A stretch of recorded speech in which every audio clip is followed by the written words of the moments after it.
ಗುರುಭ್ಯೋ ನಮಃ. ಎಲ್ಲರಿಗೂ ನಮಸ್ಕಾರ. ಕನ್ನಡಾಂಬೆ ಕಂದ ಎಜುಕೇಷನ್ ಚಾನಲ್ಗೆ ಎಲ್ಲರಿಗೂ ಸ್ವಾಗತವನ್ನು ಹೇಳುತ್ತಾ, ಕಳೆದ ಒಂದು ತರಗತಿಯಲ್ಲಿ ನಾವು ಛಂದಸ್ಸನ್ನು ಕುರಿತಾದಂಥ ಹೇಳಿಕೆಗಳು, ಛಂದಸ್ಸಿನ ಬಗ್ಗೆ ಇರುವಂಥ ಅರ್ಥ ಏನು, ಅದರಲ್ಲಿ ಛಂದಸ್ಸನ್ನು ಕುರಿತಾದಂಥ ಗ್ರಂಥಗಳು ಯಾವ್ಯಾವು, ಅದರಲ್ಲಿ ಬರುವಂತಹ ಪ್ರಮುಖ ಅಂಶಗಳು ಯಾವುದು, ಅದರಲ್ಲಿ 5 ಅಂಶಗಳು ಬರುತ್ತೆ. ಅದರಲ್ಲಿ 3 ಅಂಶಗಳ ಬಗ್ಗೆ ನಾವು ತಿಳಿದುಕೊಂಡೆವು. ಯತಿ, ಒಡಿ ಮತ್ತು ಪ್ರಾಸದ ಬಗ್ಗೆ. ಇನ್ನೂ 2 ಅಂಶಗಳು ಉಳಿದಿದ್ದಾವೆ, ಗಣ ಮತ್ತು ಲಯ. ಅದರಲ್ಲಿ ಮತ್ತು 3ನೇದ ಪ್ರಾಸ ಕನ್ನಡದಲ್ಲಿ ಅತಿ ಮುಖ್ಯವಾಗಿರುವಂಥದ್ದು. ಈ ಪ್ರಾಸದಲ್ಲಿ ಅನೇಕ ವಿಧಗಳನ್ನು ನಾವು ಕಾಣ್ತೇವೆ. ಅವುಗಳ ಬಗ್ಗೆ ಈ ಒಂದು ತರಗತಿಯಲ್ಲಿ ನಾವು ನೋಡ್ತಾ ಹೋಗೋಣ. ಈ ಪ್ರಾಸ ಅಂತ ಅಂದರೆ ಏನು ಅಂತ ಹೇಳಿದರೆ, ಪದ್ಯದ ಒಂದು ಪ್ರತಿ ಸಾಲಿನಲ್ಲಿ ಒಂದೇ ವಿಧವಾದಂಥ ವ್ಯಂಜನವನ್ನು ಬಂದರೆ ಅವನ್ನ ಪ್ರಾಸ ಅಂತ ಹೇಳಿ ಕರಿತೀವಿ. ಅದರಲ್ಲೂ ನಾವು 3 ಪ್ರಕಾರವನ್ನು ಕಾಣ್ಬೋದು: ಆದಿಪ್ರಾಸ, ಅಂತ್ಯಪ್ರಾಸ ಮತ್ತು ಮಧ್ಯಪ್ರಾಸ. ಈ 3 ಪ್ರಾಸಗಳಲ್ಲಿ ಮತ್ತೆ ವಿಧಗಳನ್ನ ನಾವು ನೋಡ್ಬೋದು. ಪ್ರಾಸದಲ್ಲಿ ಎಷ್ಟು ವಿಧಗಳು? ಒಟ್ಟಾರೆ 3 ವಿಧಗಳು. ಯಾವಪ್ಪ ಅಂತೇಳಿ, ಪ್ರಾಸದಲ್ಲಿ ಒಟ್ಟು 3 ವಿಧಗಳಿದ್ದಾವೆ: ಆದಿಪ್ರಾಸ, ಅಂತ್ಯಪ್ರಾಸ, ಮಧ್ಯಪ್ರಾಸ. ಈ ಮಧ್ಯಪ್ರಾಸವನ್ನು ನಾವು ಅನುಪ್ರಾಸ ಅಂತಲೂ ಕೂಡ ನಾವು ಕರೆಯುತ್ತೇವೆ. ಮೊದಲನೇದಾಗಿ ಆದಿಪ್ರಾಸ. ಆದಿಪ್ರಾಸ ಅಂದ್ರೇನು? ಪದ್ಯದ ಪ್ರತಿ ಸಾಲಿನ 2ನೇ ಅಕ್ಷರವು ಒಂದೇ ವಿಧವಾದ ವ್ಯಂಜನದಿಂದ ಕೂಡಿದ್ದರೆ ಅದನ್ನು ನಾವು ಆದಿಪ್ರಾಸ ಅಂತೇಳಿ ಕರಿತೀವಿ. ಉದಾಹರಣೆ ನೋಡೋದಾದರೆ, ಸನ್ನೆಯರತ ನಡೆಯದಂಥ ಸತಿ ಇದ್ದೇತಕ್ಕೆ, ಭಿನ್ನವರಿತು ನಡೆಯದಂಥ ಸ್ನೇಹವೇತಕ್ಕೆ. ಈ ಪದ್ಯದ ಪ್ರತಿ ಸಾಲಿನ 2ನೇ ಅಕ್ಷರ ನೋಡಿ ಇಲ್ಲಿ 2ನೇ ಅಕ್ಷರ ಏನಿದೆ, ಒಂದೇ ವಿಧವಾದಂಥ ವ್ಯಂಜನಾಕ್ಷರ ನ ಒಂದೇ ವಿಧವಾದಂಥ ವ್ಯಂಜನಾಕ್ಷರ ಬಂದಿದೆ. ಆದ್ದರಿಂದ ಇದೇನು? ಆದಿಪ್ರಾಸಕ್ಕೆ ಉದಾಹರಣೆಯಾಗಿದೆ. ಈ ಆದಿಪ್ರಾಸದಲ್ಲಿ ಮತ್ತೆ ನಾವು ಪ್ರಕಾರಗಳನ್ನ ನೋಡ್ಬೋದು. ಈ ಆದಿಪ್ರಾಸದಲ್ಲಿ ಒಟ್ಟು 6 ವಿಧಗಳ ಇದ್ದಾವೆ. ಅದರಲ್ಲಿ ಒಂದು ಸಿಂಹಪ್ರಾಸ, ಗಜಪ್ರಾಸ, ಋಷಭಪ್ರಾಸ, ಅಜಪ್ರಾಸ, ಶರಭಪ್ರಾಸ ಅಂಥೇಳಿ. ಇವನ್ನು ಅತಿ ಸುಲಭವಾಗಿ ನೆನಪಿಟ್ಕೋಬೇಕು ಅಂತ ಹೇಳಿದ್ರೆ, ಸಿಂಹ, ಗಜ, ಋಷಭ, ಅಜ, ಹಯ, ಶರಭ. ಸಿಗರು, ಹಯ, ಶ. ಇದರ ಸೂತ್ರ ನೋಡಿ: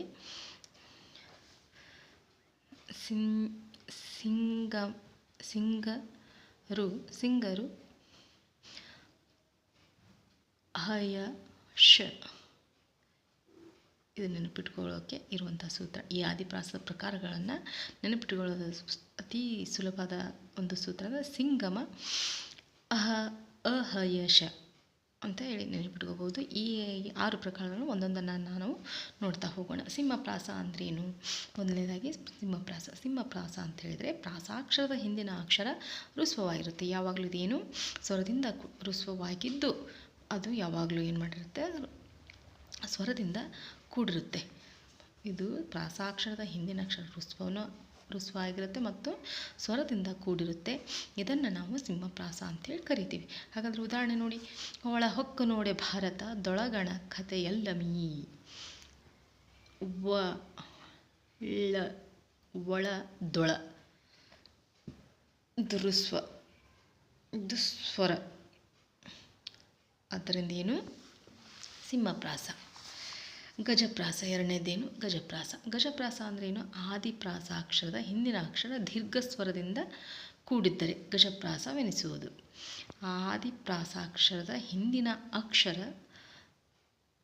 ದೀರ್ಘಸ್ವರದಿಂದ ಕೂಡಿದ್ದರೆ ಇದನ್ನು ಆದಿಪ್ರಾಸ. ಮೊದಲನೇ ಅಕ್ಷರ ಪದ್ಯದ ಪ್ರತಿ ಮೊದಲನೇ ಅಕ್ಷರ ದೀರ್ಘದಿಂದ ಕೂಡಿರುತ್ತೆ. ಇದನ್ನು ನಾವು ಏನಂತೀವಿ? ಗಜಪ್ರಾಸ. ಪ್ರಾಸ ಅಂದ್ರೇನು? ಮೂರನೇದು, ಪ್ರಾಸಾಕ್ಷರದ ಹಿಂದೆ ಅನುಸ್ವಾರವಿದ್ದರೆ ಋಷಭಪ್ರಾಸವೆನಿಸುವುದು. ಪ್ರಾಸಾಕ್ಷರದ ಹಿಂದಿನ ಅಕ್ಷರ ಅನುಸ್ವಾರದಿಂದ ಕೂಡಿರಬೇಕು. ಇದು ನೋಡಿ, ಅನುಸ್ವಾರದಿಂದ ಕೂಡಿದ್ದರೆ ಋಷಭಪ್ರಾಸವಾಗಿರುತ್ತೆ. ಉದಾಹರಣೆ: ನಿಂದು ನಾನ ಪರಿಯ ವಹಣಿಗ, ಅಳಿಂದ ತಾಳ ಸಮೇತ ಸದ್ಗತಿ. ನಿಂದು, ಇಂದು. ಇದೇನು? ಋಷಭಪ್ರಾಸಕ್ಕೆ ಉದಾಹರಣೆ. 4ನೇದು ಅಜಪ್ರಾಸ. ಪ್ರಾಸಾಕ್ಷರದ ಹಿಂದೆ ವಿಸರ್ಗವಿದ್ದರೆ ಅಜಪ್ರಾಸವೆನಿಸುವುದು. ಉದಾಹರಣೆ: ಆಹಾ ಪೊರೆವ ನಿವನು ನಿಹಿ ಪಾತ್ರ ನೆನಲ್ಕೆ. ಇವುದೇನು? ವಿಸರ್ಗದಿಂದ ಕೂಡಿದೆ. ಇದನ್ನು ನಾವು ಏನಂತ ಕರಿತೀವಿ? ಅಜಪ್ರಾಸ. ಹಯಪ್ರಾಸ. 5ನೇ ಪ್ರಾಸ ಹಯಪ್ರಾಸ. ಪ್ರಾಸಾಕ್ಷರದ ಸಜಾತಿಯ ಸಂಯುಕ್ತಾಕ್ಷರವಾಗಿದ್ದು ಹಯಪ್ರಾಸವೆನಿಸುವುದು. ಪ್ರಾಸಾಕ್ಷರವು ಸಜಾತಿಯ ಸಂಯುಕ್ತಾಕ್ಷರವಾಗಿರಬೇಕು. ನೋಡಿ: ಪೆಣ್ಣಲ್ಲವೇ ನಮ್ಮನ್ನೆಲ್ಲ ಪಡೆದ ತಾಯಿ, ಪೆಣ್ಣಲ್ಲವೇ ಪೊರೆದವಳು. ಪೆಣ್ಣು ಅಂತೇನಿದೆಯಲ್ಲ, ಇದು ಹಯಪ್ರಾಸ ಸಜಾತಿ. ಒಂದೇ ವಿಧವಾದಂಥ ಅಕ್ಷರಗಳು ಇಂದ ಕೂಡಿರುವುದರಿಂದ ಇದನ್ನು ಸಜಾತಿಯ ಸಂಯುಕ್ತಾಕ್ಷರಗಳಿಂದ ಕೂಡಿದೆ. ಇದನ್ನು ಹಯಪ್ರಾಸ ಅಂತೇಳಿ ಕರಿತೀವಿ. ಶರಭಪ್ರಾಸ ಅಂಥೇಳಿ ಅಂದ್ರೇನು? ಪ್ರಾಸಾಕ್ಷರವು ವಿಜಾತೀಯ ಸಂಯುಕ್ತಾಕ್ಷರದಿಂದ ಕೂಡಿದ್ದರೆ ಶರಭಪ್ರಾಸ ಎನಿಸುವುದು. ಉದಾಹರಣೆಗೆ ಸತ್ಯವಂತರ ಸಂಘವಿರಲು ತೀರ್ಥವೇತಕೆ, ನಿತ್ಯ ಜ್ಞಾನಿಯಾದ ಮೇಲೆ ಚಿಂತೆಯೇತಕೆ. ಸತ್ಯವಂತರ ಸಂಘ ಇರುವ ತೀರ್ಥಯೇತಕೆ, ನಿತ್ಯ ಜ್ಞಾನಿಯಾದ ಮೇಲೆ ಚಿಂತೆಯೇತಕೆ. ಇದು ವಿಜಾತೀಯ ಸಂಯುಕ್ತಾಕ್ಷರದಿಂದ ಕೂಡಿದೆ, ಆದ್ದರಿಂದ ಇದು ಶರಭಪ್ರಾಸ. ಆದಿಪ್ರಾಸದಲ್ಲಿ ಬರುವಂಥ 6 ಪ್ರಕಾರಗಳನ್ನು ನಾವು ನೋಡಿದ್ವಿ ಉದಾಹರಣೆ ಸಮೇತ. ಈಗ ಎರಡನೇದು ಅದರ ಒಂದು ಸೂತ್ರ ಹೇಗೆ ನೆನಪಿಟ್ಕೋಬೇಕು ಅಂತ ಹೇಳಿ ಈ ಶರಭಪ್ರಾಸವನ್ನು ಒಟ್ಟಾರೆ ಈ ಪ್ರಾಸಗಳನ್ನ ಇನ್ನೊಂದು ರೀತಿಯಲ್ಲಿ ಹೇಳಬೇಕು ಅಂದರೆ ಸೂತ್ರ, ಇದನ್ನು ನೆನಪಿಟ್ಕೊಳ್ಳೋದಕ್ಕೆ ಸೂತ್ರ ಏನು? ನಿಜದಿಂ ಬಂದೊಡೆ ಸಿಂಹಂ, ಗಜದೀರ್ಘ ಬಂಧು ಋಷಭ, ವ್ಯಂಜನಂ ಶರಭಂ, ಅಜನ್ ವಿಸರ್ಗಂ ಹಯನಂ, ಭುಜ ಮುಖ ದಡ್ಡಕ್ಕರಂಗಳು ಷಟ್ಪ್ರಾಸಂ. ನೋಡಿದ್ರಲ್ಲ. ಎರಡನೇದು ಅಂತ್ಯಪ್ರಾಸ. ಪದ್ಯದ ಪ್ರತಿ ಸಾಲಿನ ಕೊನೆಯ ಅಕ್ಷರವು ಒಂದೇ ವಿಧವಾದ ವ್ಯಂಜನದಿಂದ ಕೂಡಿದ್ದರೆ ಅದನ್ನು ಅಂತ್ಯಪ್ರಾಸವೆಂದು ಕರೆಯಲಾಗುತ್ತೆ. ಪದ್ಯದ ಪ್ರತಿ ಸಾಲಿನ ಕೊನೆಯ ಅಕ್ಷರ ಒಂದೇ ವಿಧವಾದಂತಹ ವ್ಯಂಜನದಿಂದ ಕೂಡಿರಬೇಕು. ಹೌದಾ? ಆಡುತ್ತಂ ಕೇಳುತ್ತಂ ವ್ಯಂಜನದಿಂದ ಕೂಡಿದ್ರಿಂದ ಇದನ್ನು ಅಂತ್ಯಪ್ರಾಸ ಅಂತೇಳಿ ಕರಿತೀವಿ. ಮಧ್ಯಪ್ರಾಸ. ಮೂರನೇದು ಕೊನೆಯ ಪ್ರಾಸ, ಮಧ್ಯಪ್ರಾಸ. ಒಂದು ಅಕ್ಷರವಾಗಲಿ ಅಥವಾ ಶಬ್ದಗಳಾಗಲಿ ಒಂದು ಕಾವ್ಯದಲ್ಲಿ ಪುನರಾವೃತ್ತಿಗೊಂಡರೆ ಅದನ್ನು ನಾವು ಮಧ್ಯಪ್ರಾಸ ಅಥವಾ ಅನುಪ್ರಾಸ ಅಂತಲೂ ನಾವು ಕರಿತೀವಿ. ಮಾಡಿ ಮಾಡಿ ಕೆಟ್ಟರೂ ಮನವಿಲ್ಲದೆ, ನೀಡಿ ನೀಡಿ ಕೆಟ್ಟರೂ ನಿಜವಿಲ್ಲದೆ. ಇಲ್ಲಿ ಮಾಡಿ ಮಾಡಿ ನೀಡಿ ನೀಡಿ ಕೆಟ್ಟರು ಅನ್ನುವಂಥದ್ದು ಏನಿದೆ ಇಲ್ಲ, ಪದೇ ಪದೇ ಬಂದಿರೋದರಿಂದ ಇದು ಮಧ್ಯಪ್ರಾಸವಾಗಿದೆ. ಇಲ್ಲಿಗೆ 4ನೇ ಅಂಶಗಳು ಅಂತ ಪ್ರಾಸದ ಬಗ್ಗೆ ಸಂಪೂರ್ಣ ತಿಳಿದುಕೊಂಡ್ವಿ. ಇನ್ನು 4ನೇ ಅಂಶ ಗಣ ಅಂದ್ರೇನು? ಗುಂಪು ಮತ್ತು ಸಮೂಹ ಎಂದರ್ಥ. ಗಣ ಅಂತ ಹೇಳಿದ್ರೇನು? ಗುಂಪು ಮತ್ತು ಸಮೂಹ ಅಂತ ಅರ್ಥ ಆಗುತ್ತೆ. ಕೆಲವು ಛಂದೋ ನಿಯಮಗಳಿಗೆ ಅನುಸಾರವಾಗಿ ಆಗಿರುವಂತಹ ಮಾತ್ರೆಗಳನ್ನು, ಅಕ್ಷರಗಳ ಅಂಶಗಳ ಗುಂಪನ್ನು ನಾವು ಗಣ ಅಂತೇಳಿ ಕರಿತೀವಿ. ಗಣದಲ್ಲಿ ಒಟ್ಟು 3 ಪ್ರಕಾರಗಳು. ಒಂದು ಮಾತ್ರಾಗಣ, ಅಕ್ಷರಗಣ, ಅಂಶಗಣ. ಮಾತ್ರಾಗಣದಲ್ಲಿ ಮತ್ತೆ ಪ್ರಕಾರಗಳು ಬರ್ತವೆ. ಮಾತ್ರಾಗಣದಲ್ಲಿ ಷಟ್ಪದಿ ಕಂದರಗಳು ಬಂದರೆ, ಅಕ್ಷರಗಣದಲ್ಲಿ ವೃತ್ತಗಳು ಬರುತ್ತೆ, ಅಂಶಗಣದಲ್ಲಿ ಮತ್ತಲ್ಲಿ 3 ಬರ್ತವೆ. ಇಲ್ಲ, ಅಂಶಗಣದಲ್ಲಿ ಇಲ್ಲ. ಇಲ್ಲಿ ನೋಡಿ, ಪ್ರಸ್ತಾರ ಹಾಕುವ ಛಂದಸ್ಸಿನಲ್ಲಿ ಗುರು ಲಘುಗಳನ್ನು ಹಾಕುವ ಕ್ರಮಕ್ಕೆ ಪ್ರಸ್ತಾರ ಹಾಕುವುದು ಅಂತ ಹೇಳ್ತಾರೆ. ಪದ್ಯದಲ್ಲಿ ಛಂದಸ್ಸಿನಲ್ಲಿ ಏನು ಮಾಡುತ್ತೆ? ಗುರು ಲಘು ಹಾಕುವಂಥ ಕ್ರಮವನ್ನು ನಾವೇನು ಪ್ರಸ್ತಾರ ಹಾಕುವುದು ಅಂಥೇಳಿ ಕರೆಯಲಾಗುತ್ತೆ. ಇಲ್ಲಿ ಲಘುವಿಗೆ ಯು ಆಕಾರ ಏನಿದೆಯಲ್ಲ, ಇದು ಲಘುವಿನ ಚಿಹ್ನೆ. ಗುರುವಿಗೆ ಮೈನಸ್ ಚಿಹ್ನೆ ಇಲ್ಲ, ಇದು ಗುರು ಅಂಥೇಳಿ ಹೇಳಲಾಗುತ್ತೆ. ಲಘುವಿಗೆ 1 ಮಾತ್ರೆ, ಗುರುವಿಗೆ 2 ಮಾತ್ರೆಗಳಂತೇಳಿ ನಾವು ನಿರ್ಧರಿಸಬೇಕಾಗುತ್ತೆ ಪ್ರಸ್ತಾರ ಹಾಕುವಂಥ ಸಂದರ್ಭದಲ್ಲಿ. ಮತ್ತು ಲಘು ಗುರು ಬರುವಂಥ ಸಂದರ್ಭಗಳು ಯಾವ್ಯಾವ, ಲಘು ಯಾವಾಗ ಬರುತ್ತೆ ಮತ್ತು ಗುರು ಯಾವಾಗ ಬರುತ್ತೆ ಅನ್ನೋದಾದರೆ, ಲಘು ಬರುವ ಸಂದರ್ಭಗಳು ಋಸ್ವಸ್ವರ ಹಾಗೂ ಋಸ್ವಸ್ವರದಿಂದ ಕೂಡಿದ ವ್ಯಂಜನಾಕ್ಷರಗಳಿದ್ದಾಗ ಮಾತ್ರ ಲಘು ಬರುತ್ತೆ. ಯಾವಾಗ?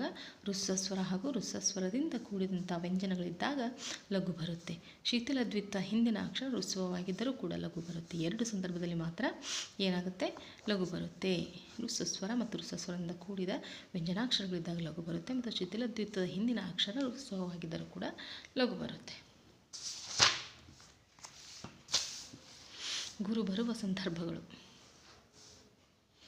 ದೀರ್ಘಸ್ವರ ಹಾಗೂ ದೀರ್ಘಸ್ವರದಿಂದ ಕೂಡಿದ ವ್ಯಂಜನಗಳಿದ್ದಾಗ ಗುರು ಬರುತ್ತದೆ. ಗುರು ಬರುವಂಥ ಸಂದರ್ಭಗಳು: ದೀರ್ಘಸ್ವರ ಹಾಗೂ ದೀರ್ಘಸ್ವರದಿಂದ ಕೂಡಿದ ವ್ಯಂಜನಗಳಿದ್ದಾಗ ಗುರು ಬರುತ್ತದೆ. 2 ಒತ್ತಕ್ಷರದ ಹಿಂದಿನ ಅಕ್ಷರ ಋಸ್ವವಾಗಿರಲಿ ಅಥವಾ ದೀರ್ಘವಾಗಿರಲಿ, ಅಲ್ಲಿ ಕೂಡ ಗುರು ಬರುತ್ತೆ. ಸಂಧ್ಯಾಕ್ಷರ ಹಾಗೂ ಸಂಧ್ಯಾಕ್ಷರದಿಂದ ಕೂಡಿದ ವ್ಯಂಜನಗಳಿದ್ದಾಗ ಗುರು ಬರುತ್ತೆ. ಅನುಸ್ವಾರ ಮತ್ತು ವಿಸರ್ಗಗಳಿಂದ ಕೂಡಿದ ಅಕ್ಷರಗಳಿಗೆ ಗುರು ಬರುತ್ತೆ. 5 ವ್ಯಂಜನಾಕ್ಷರವಿದ್ದಾಗ ಅದರ ಹಿಂದಿನ ಅಕ್ಷರವನ್ನೊಳಗೊಂಡ ಒಂದು ಗುರು ಬರುತ್ತೆ. ಷಟ್ಪದಿಯ 3 ಮತ್ತು 6ನೇ ಸಾಲಿನ ಕೊನೆಯ ಅಕ್ಷರ ಲಘುವಾಗಿದ್ದರೂ ಗುರು ಬರುತ್ತದೆ. ಗುರು ಬರಲು ಎಷ್ಟೇ ಕಾರಣಗಳಿದ್ದರೂ ಕೂಡ ಒಂದು ಗುರುವನ್ನು ಮಾತ್ರ ಹಾಕಬೇಕು. ಇವು ಗುರು ಮತ್ತು ಲಘು ಯಾವ ಒಂದು ಸಂದರ್ಭದಲ್ಲಿ ಬರುತ್ತೆ ಅನ್ನೋದ್ರ ಬಗ್ಗೆ ನಾನು ನೋಡಿದ್ವಿ. ಈಗ ಅದರ ಬಗ್ಗೆ ಮುಂದಿನ ಮಾತ್ರಾಗಣದ ಬಗ್ಗೆ ತಿಳ್ಕೊಳ್ಳೋಣ. ಮೊದಲನೇ ಪಾಯಿಂಟ್ ಮಾತ್ರಾಗಣ. ಮಾತ್ರಾಗಣ ಅಂದ್ರೇನು? ಮಾತ್ರೆಗಳನ್ನು ಆಧಾರವಾಗಿಟ್ಟುಕೊಂಡು ನಾವು ಗಣವನ್ನು ವಿಭಾಗಿಸುವಂಥ ಕ್ರಮವನ್ನು ನಾವು ಮಾತ್ರ ಅಂತೇಳಿ ಕರಿತೀವಿ, ಮಾತ್ರಾಗಣ ಅಂತೇಳಿ ಕರಿತೀವಿ. ಈ ಮಾತ್ರಾಗಣದಲ್ಲಿ 3 ವಿಧಗಳನ್ನು ಕಾಣ್ತೀವಿ. ಎಷ್ಟು? 3 ವಿಧಗಳು ಮಾತ್ರೆಗಳ ಗಣ. ಇದರಲ್ಲಿ 2 ವಿಧಗಳಿವೆ. 3 ಲಘು, 1 ಗುರು, 1 ಲಘು, 1 ಲಘು 1 ಗುರು. ಇವು 3 ಮಾತ್ರೆಗಳ ಗಣ. ಇನ್ನು 4 ಮಾತ್ರೆಯ ಗಣ ಯಾವ್ಯಾವಪ್ಪ? ಇದರಲ್ಲಿ ಒಟ್ಟು 5 ಪ್ರಕಾರಗಳು ಬರ್ತವೆ. 2 ಗುರು, 4 ಲಘು, 2 ಲಘು 1 ಗುರು, 1 ಗುರು 2 ಲಘು, ಮತ್ತು 5ನೇದು 1 ಲಘು 1 ಗುರು 1 ಲಘು. 5 ಮಾತ್ರೆಗಳ ಗಣ. ಇದರಲ್ಲಿ 8 ವಿಧಗಳನ್ನು ನಾವು ಕಾಣ್ತೀವಿ. ಮೊದಲನೇದು 5 ಲಘು, 2 ಗುರು 1 ಲಘು, 1 ಗುರು 3 ಲಘು, 3 ಲಘು 1 ಗುರು. 5ನೇದು 1 ಲಘು 2 ಗುರು, 1 ಗುರು 1 ಲಘು 1 ಗುರು. 7ನೇದು 2 ಲಘು 1 ಗುರು 1 ಲಘು, 1 ಲಘು 1 ಲಘು 1 ಗುರು 2 ಲಘು. ಒಟ್ಟು ನಾವು 8 ಪ್ರಕಾರಗಳನ್ನು ಗಣದ ಬಂಧಗಳು ಯಾವ್ಯಾವು? ಕಂದ, ಷಟ್ಪದಿ, ರಗಳ. ಈ ಮಾತ್ರೆ ಗಣದಲ್ಲಿ ಬರುವಂಥ ಬಂಧಗಳು ಯಾವ್ಯಾವು ಅಂತ ಹೇಳಿದರೆ ಕಂದ, ರಗಳೆ, ಷಟ್ಪದಿ. ಮೊದಲನೇದು ಕಂದಗಳ ಬಗ್ಗೆ ನೋಡ್ತಾ ಹೋಗೋಣ. ಕಂದ ಅಂದರೆ ಏನು ಅಂತೇಳಿ. ಕಂದ ಅನ್ನುವಂಥದ್ದು ಸಣ್ಣದು.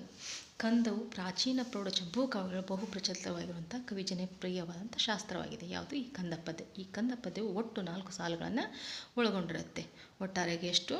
4 ಸಾಲುಗಳನ್ನು ಒಳಗೊಂಡಿರುತ್ತೆ. ಇದು ಅತಿ ಚಿಕ್ಕ ಭಾವನೆಗಳನ್ನು ಅಚ್ಚುಕಟ್ಟಾಗಿ ಚಿತ್ರಿಸಬಲ್ಲುವಂಥ ಒಂದು ಶಕ್ತಿ ಈ ಒಂದು ಕಂದ ಪದ್ಯಕ್ಕಿರೋದರಿಂದ ಇದನ್ನು ಜಾನಪದ ಹಾಗೂ ತ್ರಿಪದಿಗಳಲ್ಲಿ ಹೆಚ್ಚಾಗಿ ಕಾಣಲಾಗುತ್ತೆ. ಸಾಹಿತ್ಯದಲ್ಲಿ ತ್ರಿಪದಿಗೆ ಸ್ಥಾನಮಾನ ಪಾಂಡಿತ್ಯ ಪ್ರಧಾನ ಕಾವ್ಯಗಳು ಕಂದಕ್ಕೆ ಸಲ್ಲುತ್ತೆ. ಇದು ಸಂಸ್ಕೃತದ ಆರ್ಯಗೀತದಿಂದ ಹೋಲುತ್ತದೆ. ಸಂಸ್ಕೃತದ ಆರ್ಯಗೀತವನ್ನು ಹೋಲುವಂಥದ್ದು ಯಾವುದಪ್ಪ ಅಂತ ಹೇಳಿದರೆ ಈ ಕಂದ. ಪ್ರಾಕೃತದಲ್ಲಿ ಇದನ್ನು ಸ್ಕಂದಕ ಅಂತೇಳಿ ಕರೆಯಲಾಗುತ್ತೆ. ಸ್ಕಂದಕದ ಅಪಭ್ರಂಶ ರೂಪವೇ ಕಂದವಾಗಿದೆ. ಪ್ರಾಕೃತದ ಸ್ಕಂದಕದ ಅಪಭ್ರಂಶವೇ ಈ ಕಂದ. ಕಂದಕ್ಕೆ ಒಂದು ಉದಾಹರಣೆ ನೋಡೋದಾದರೆ ಆ ಸೇನಾ ರಾಜದಿಂ ಪರಿ ದ್ಯೂಸುರ ಮಾದುದು ನಿಜಾಂಗಮಂ ತೊಳೆಯಲ್ಕೆಂ ದೋಸರಿಸದೆ ಪೊಕ್ಕಂತಿರೆ ವಾಸರಿ ಕರನ ಪರವಾರಿ ನಿಧಿಯೋ ಪೊಕ್ಕಂ. ಈ ಪದ್ಯದಲ್ಲಿ ಗುರುಲಘುವನ್ನು ಹಾಕಲಾಗಿದೆ. ನೋಡ್ತಾ ಇರ್ಬೋದು, ಕಾಣಿಸುತ್ತಾ? ಆ ಸೇನಾ ರಾಜದಿಂ ಲಘು ಲಘು ಗುರು ಗುರು ಗುರು ಲಘು ಲಘು ಗುರು ಲಘು ಲಘು. ಒಟ್ಟು ಮೊದಲನೇ ಸಾಲಿನಲ್ಲಿ 12 ಮಾತ್ರೆಗಳು, ಎರಡನೇ ಸಾಲಿನಲ್ಲಿ 20 ಮಾತ್ರೆಗಳು, ಮತ್ತು ಮೂರನೇ ಸಾಲಿನ 12 ಮಾತ್ರೆಗಳು, ನಾಲ್ಕನೇ ಸಾಲಿನ 20 ಮಾತ್ರೆಗಳು. ಒಟ್ಟು 64 ಮಾತ್ರೆಗಳ ಪದ್ಯವಾಗಿದ್ದು 4 ಸಾಲುಗಳನ್ನು ಒಳಗೊಂಡಿರುತ್ತೆ. ಮೊದಲನೇ 2 ಸಾಲನ್ನು ಪೂರ್ವಾರ್ಧ ಅಂತ ಕರಿತೀವಿ. ಎರಡನೇ ಮತ್ತು 3, 4 ನೆಕ್ಸ್ಟ್ ಬರುವಂಥದ್ದನ್ನು 3 ಮತ್ತು 4 ಉತ್ತರಾರ್ಧ ಅಂತೇಳಿ ಕರಿತೀವಿ. 1 ಮತ್ತು 3ನೇ ಸಾಲು ಸಮವಾಗಿರುತ್ತೆ. 2 ಮತ್ತು 4 ಸಾಲುಗಳು ಸಮನಾಗಿರುತ್ತೆ. ಒಟ್ಟು 64 ಮಾತ್ರೆಗಳನ್ನು ಒಳಗೊಂಡಿದೆ. ಇದು ಅತಿ ಕಿರಿಚರಣಗಳಾಗಿರುತ್ತೆ. 1 ಮತ್ತು 3 ಕಿರಿಚರಣಗಳಾಗಿರ್ತವೆ. 4 ಮಾತ್ರೆಯ 3 ಗಣವನ್ನು ಹೊಂದಿರುತ್ತೆ. 2 ಮತ್ತು 4 ಹಿರಿಚರಣ ಅಂತೇಳಿ ಕರೆಯಲಾಗುತ್ತೆ. ಇದು 3 ಮಾತ್ರೆ 5 ಗಣಗಳನ್ನು, 4 ಮಾತ್ರೆಯ 5 ಗಣಗಳನ್ನು ಒಳಗೊಂಡಿರುತ್ತೆ. ಪೂರ್ವಾರ್ಧಕ್ಕೆ ಉತ್ತರಾರ್ಧ ಸಮವಾಗಿರುತ್ತೆ.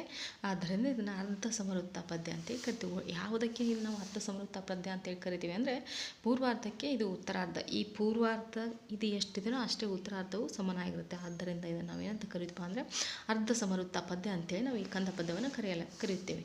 ಕಂದ ಪದ್ಯದ ಒಟ್ಟು ಮಾತ್ರೆಗಳು 64 ಅಂತ ಹೇಳಿದೆ. ಅದೇ ಆದಿಪ್ರಾಸ ನಿಯತವಾಗಿರುತ್ತೆ. ಇಲ್ಲಿ ಯಾವಾಗಲೂ ಕೂಡ ಆದಿಪ್ರಾಸ ನಿಯತವಾಗಿರುತ್ತೆ. ಕಂದ ಪದ್ಯದ 2 ಮತ್ತು 4 ಕೊನೆಯ ಅಕ್ಷರ 2 ಮತ್ತು 4ನೇ ಪಾದದ ಕೊನೆಯ ಅಕ್ಷರ ಗುರು ಅಂಥೇಳಿ ಗುರುವಾಗಿರುತ್ತೆ. ಗುರುವಿನಿಂದ ಕೂಡಿರುತ್ತೆ. 8ನೇ ಗಣ 2 ಗುರು. 8ನೇ ಗಣದಲ್ಲಿ 2 ಗುರು 2 ಲಘುಗಳು ಕಾಣುತ್ತೇವೆ. 2 ಗುರು ಅಥವಾ 2 ಲಘು